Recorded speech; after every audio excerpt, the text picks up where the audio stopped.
Nama saya Ratna Sari Dewi. 2018.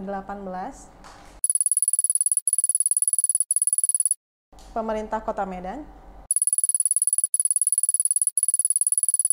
CAT di 2018 waktu saya daftar ada 3 macam. Jadi di situ ada TWK, ada TU, dan ada TKP. TWK itu tes wawasan kebangsaan, TU tes intelijensia umum, dan TKP tes karakteristik pribadi.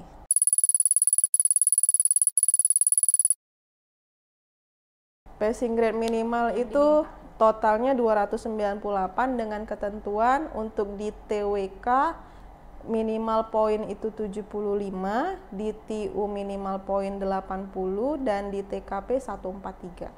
Saya dapat TWK 105, TU saya dapat 105, TKP saya dapat 157. Jadi total 367.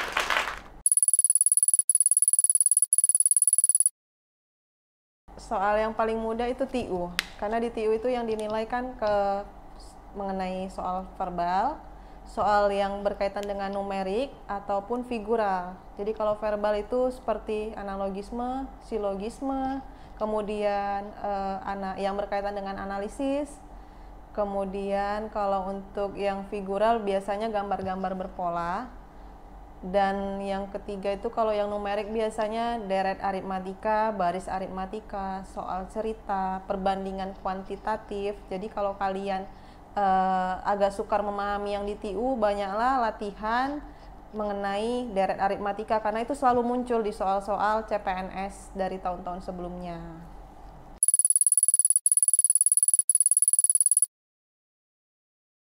Soal yang paling sulit pada saat itu TKP, dan itu mungkin sama seluruh peserta CPNS 2018 pasti kalau ditanya itu jawabannya. Karena kita dituntut untuk memilih jawaban yang paling tepat. Jadi di pilihan berganda itu ada A, B, C, dan E, itu masing-masing punya poin dari 1 sampai 5. Kita harus mencari jawaban dengan poin paling tinggi. Sementara soal di pilihan berganda itu jawabannya hampir semua benar. Tapi kita disuruh cari yang paling benar. Nah, menentukan yang paling benar itulah yang paling sulit pada saat itu. Karena jawabannya itu menjebak gitu.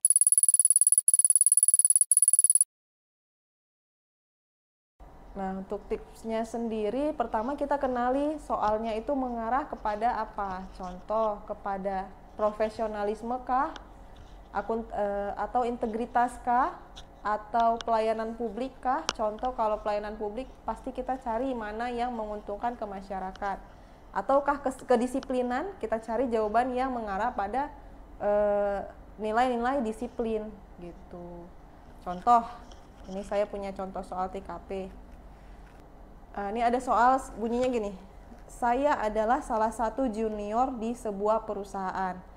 Pada era saya, perusahaan mengharuskan merubah sistem kerja menggunakan IT mulai dari pengiriman surat, komunikasi dengan pihak lain untuk bekerja sama, dan lain-lain. Senior di tempat saya masih tetap menggunakan non-IT. Apa yang saya lakukan? Untuk pilihan bergandanya yang A, memberikan penjelasan kepada senior tersebut dan mengajarkan mengenai IT. Yang B, biarkan saja sampai senior tersebut merasa IT diperlukan. Yang C, memberikan penjelasan kepada senior tersebut. Yang D, membantu senior dalam bekerja yang mengharuskan penggunaan IT. Yang E, karena IT diharuskan, seharusnya senior mawas diri. Nah, soal seperti ini kalau kita lihat dengan seksama, ini menilai sejauh mana kepedulian kita terhadap rekan kerja. Jawaban yang paling tepat dari A, B, C, D, dan E sepertinya itu D, karena sudah mencakup aksi dan kegiatan nyata untuk membantu rekan kerja kita. Sedangkan yang A itu tepat, hanya saja tidak lebih tepat dari D, karena tidak ada aksi lanjutan atas penjelasan yang kita beri ke senior tersebut. Itu. Nah, untuk strategi khusus, yang pertama saya kenalin dulu nih soal-soal yang ada pada saat kita ujian CAT itu apa aja tipenya. Contoh TWK itu kan ada sekitar 30 soal, TU sekitar 35 soal, TKP sekitar 35 soal. Masing-masing dari jenis soal itu ada bobotnya. Untuk TWK itu ada satu soal dengan jawaban benar itu poinnya 5. Begitu juga dengan TU, tapi untuk di TKP masing-masing dari pilihan berganda yang bakal kita pilih itu punya nilai dari 1 sampai 5. Nah, saya kerjakan untuk di awal itu, saya mulai dari yang paling mudah menurut saya. Contoh, saya merasa saya paling bisa di TU, jadi saya kerjakan dulu di TU. Saya kerjakan soal yang menurut saya bisa saya jawab dengan benar. Nah, ketika saya menemukan soal yang jawabannya masih ragu antara dua dari pilihan berganda, itu saya bikin catatan di kertas yang disediakan oleh panitia. Nah, jadi pada saat itu saya kerjakan dulu jawaban yang menurut saya benar, saya yakin dengan benar, baru saya kembali ke jawaban soal yang menurut saya ragu-ragu. Jadi saya punya catatan nih, contoh nomor 3 saya ragu antara jawaban A atau C. Jadi ketika saya kembali ke nomor yang awal, saya mengerjakan, saya tinggal fokus ke nomor yang ke soal dengan jawaban A atau C saja, tidak ngeblank menjawab ke yang lain-lain. Begitu juga dengan yang tidak tahu. Nah, kalau yang tidak tahu, saya jawab aja yang kira-kira bakal mengarah ke jawaban yang benar.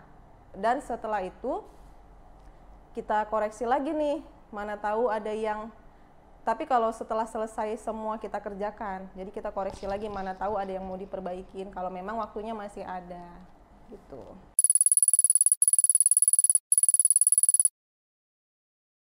Pesan dan kesannya, yang pertama kita tuh harus jaga kondisi badan biar tetap fit, karena kalau nggak fit pada saat kalian menjawab ujian nanti itu kalian nggak akan fokus. Semua yang ada di pikiran kalian, yang kalian ingat dan kalian hafal itu bakal buyar.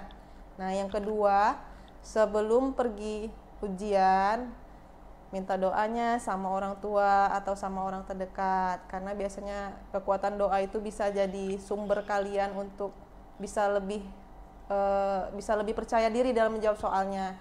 Yang ketiga, perbanyak literasi ataupun perbanyak latihan menjawab soal, bisa dari aplikasi yang ada di Play Store sekarang juga udah banyak untuk mengenai pembahasan soal CPNS ataupun contoh soalnya. Kemudian juga kalian bisa membeli buku contoh soal CPNS berserta pembahasannya di Gramedia juga udah banyak.